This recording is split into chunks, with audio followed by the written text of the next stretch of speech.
Hey guys, today is January 23rd. That means we're reading Philippians chapter 3, verses 1 through 21. We see here Paul reminding us about the gospel. I mean, we're always reading about the gospel. That's the point of this. But we're kind of looking at really the power of gospel in our own lives. Not that just the gospel is good, but what does that look like in our personal lives? And in verse 2, we get a warning instantly. He tells the church of Philippi to look out for the dogs, look out for the evildoers, look at those who mutilate the flesh. Look out for those people who say you can live your life however you want. You do you. Well, all these stupid things that the world, the culture, the news, even sometimes people in the church say are wrong. And Paul's saying, don't follow those people. That's not the gospel. And we kind of get a resume of Paul's sinfulness, but really a resume of Paul's life. We almost get his testimony. You can see in verse 5, he says, I was circumcised on the 8th day. I was a part of the people of Israel. I was in the tribe of Benjamin. I was the Hebrew of all Hebrews. He's basically saying, I was one of the best Jewish people. I was a persecutor of the church. I went against Christ. I went for them. I knew the law. I had the law memorized. I was a prosecutor against those who were against the Old Testament. And what Paul's basically saying is, I had everything that the world said is exactly what I needed. I was the perfect worldly person. But now we see in the verses following, he says, but it was all nothing. I give it all up. To give it all is to gain Christ, is to gain the gospel. And that's what Paul is telling the church of Philippi, that not to be careful of just living your life how you want and following these false teachers and following these false sayings and following sometimes even our own conscience, our own this own sinful will that we have. But we are to follow Christ, and that's to give up everything and to follow him.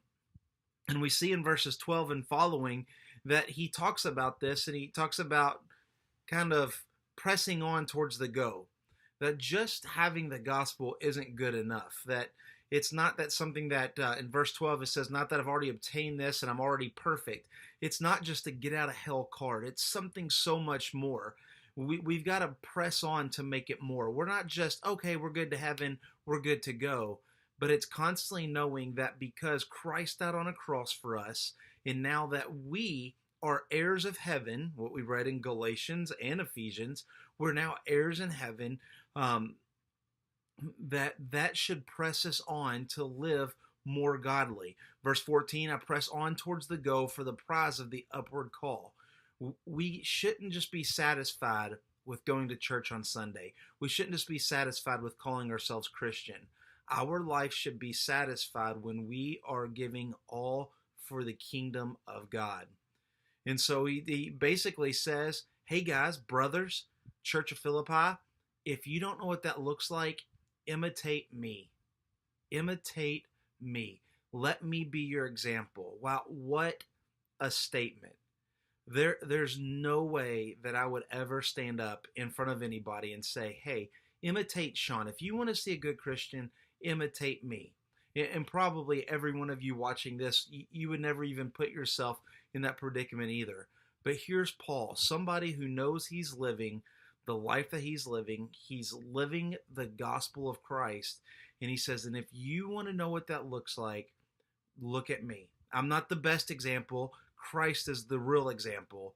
But if you can't see that, if you can't picture that, because remember, they don't have the Bible, they don't have the full Gospels at this time.